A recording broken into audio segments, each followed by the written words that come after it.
Hello everyone. I'm Biak, and for this project topic, I would like to mention about depression and the mental health awareness. So, firstly, I would like to mention about the depression.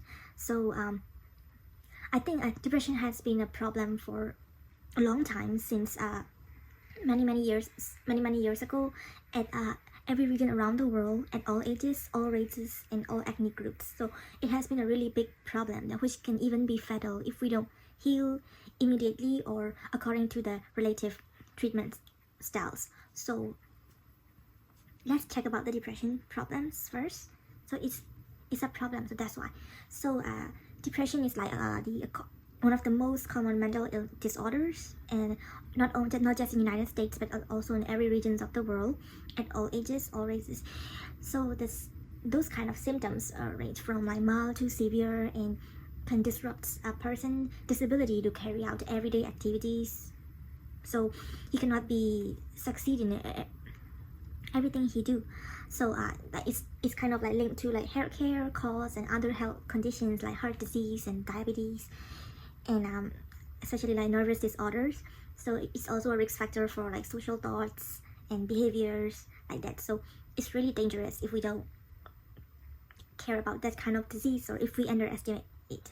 So according to my research, I researched from National Mental Health Association. So from that, like they do a funding and conducting research to learn more about what causes depression and how it affects our brains and how to treat it effectively and on time. So they work like to improve like existing treatments like medications, talk therapy, like including like telehealth, like online or offline options like counselings like that, and then checkups, and then brain stimulation therapies by like not just like psychiatrists or psychology experts but also like the mental counselors from around the world. So they kind of investigate ways to identify which treatment will be work best for a specific person and tailor treatments based on his person characters and traits. So they develop test therapy for people with treatment resistant depression who don't improve after trying multiple treatment options. So but until now, they're still exploring new methods to prevent and treat that depression and improve the delivery of people living with that depression disorder. However, if there is a problem, there is always a solution, so we don't have to be worried about that thing. So firstly, for depression is like among the most treatable of mental disorder types, and then between like 70% and 90% of people with depression eventually respond well to treatment. So to diagnose depression, a healthcare professional will conduct a thorough like diagnostic evaluation that include like comprehensive interview to discuss your symptoms. So mostly the depression can be healed by medication. So that kind of medication like brain chemistry may contribute to an individual's depression and may factor into treatment like drinking like antidepressant medication or like that. So they are not kind of like sedative or like addictive. So like that kind of antidepressant medication or medicines like may improve like some improvement within the first week or 2 weeks that after using, and then if there is no improvement after that week, the psychiatric or professional may recommend adjusting a dose or adding new medication, so we can change with medication. So for the second option can be the psychotherapy. Psychotherapy is like talking therapy, like talking with a counselor, as I've already mentioned. So it's like a cognitive behavioral therapy, or CBT is like the most common types. So it's kind of like psychotherapy can be involved like one, two or more people. So for example, like a family or a couples, like therapy can help address issues within these close relationships. Group therapy bring together in a therapeutic environment or a cohort of like people who are similarly experiencing depression, providing opportunity for mutual learning and support. So that's a counseling therapy or psychotherapy.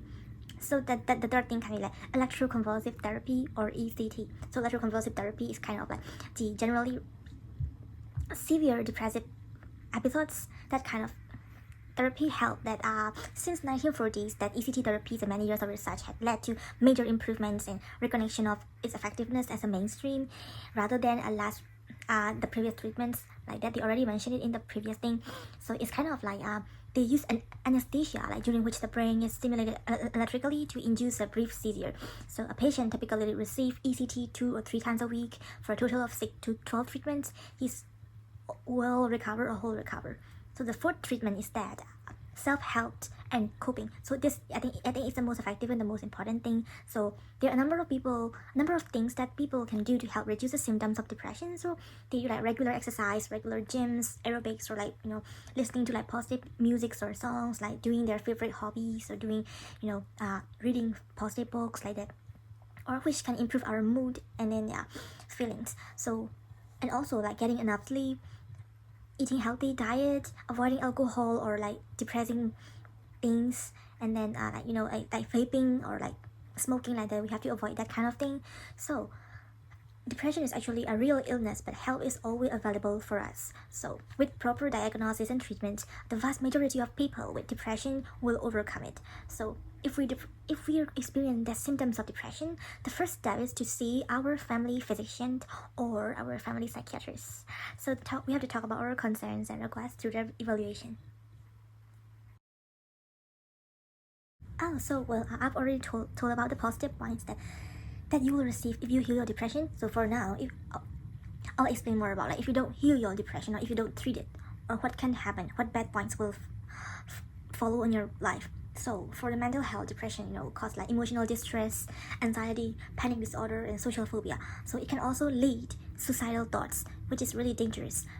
That kind of things can happen if you don't heal it. So also for physical health, like headache, stomachache, constipation, like weight gain, like risk of heart disease, like diabetes. So a lot of deadly or fatal disease can happen if you don't heal the depression anymore.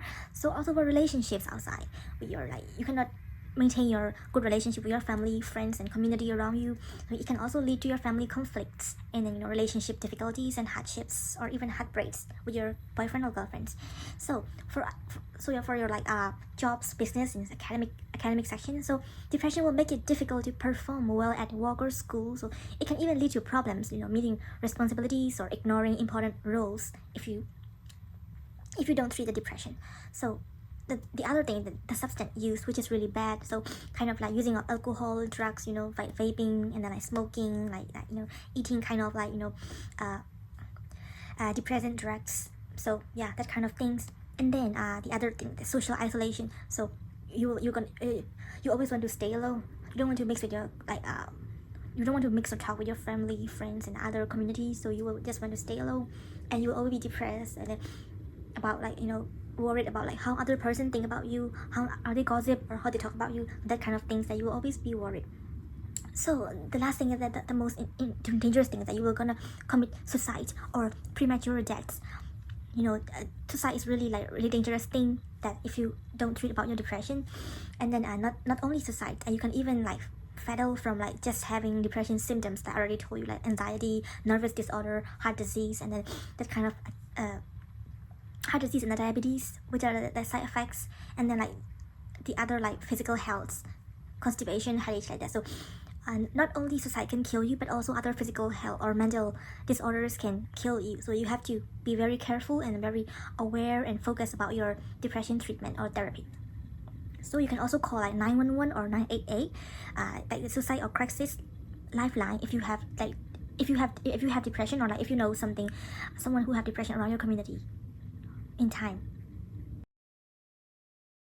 Well, I've already told you about like depression and the symptoms, and then this the advantages, disadvantages, and how to heal them. So mainly if you have a depression, you can follow the things that I've already told you. But if other people or the one that anyone in your surrounding have a depression, so how will you help them? How will you take an action to them? So people with depression may not know or realize that, or they will admit, or they will make a secret that they have a depressed, or they might not even, sometimes they might not even aware of themselves that they have a depression. So but they may always think that their feelings are just normal and are regular. So they might feel ashamed or like mistaken. They have a mistake belief that they should be overcome it with our willpower alone or themselves. So they might think like that. So sometimes the depression can better without treatment, but make even get worse without the right treatment. So if you see someone who have a depression, so you have to talk to that person. So you have to discuss about that what you have seen, or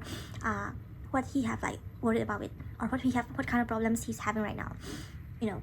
And then maybe for second step, you have to explain the depression, like it's kind of like a health condition, so you have to be really careful about that, so you don't have a, it's kind of like not a personal flaw or weakness, so it usually get better with the treatment. So you should explain him like that. So for the third point, that you should suggest him to seek help or from a professional or a doctor or psychiatrist, you know, but just by calling a, like, you know, number like 988 or 911 by like a help, you know, like a helpline number, or you should explain that healthcare provider is the best place to start, and you should suggest him like that a mental health provider such as a like licensed counselor or a psychologist can help you really well. So you have to explain about him.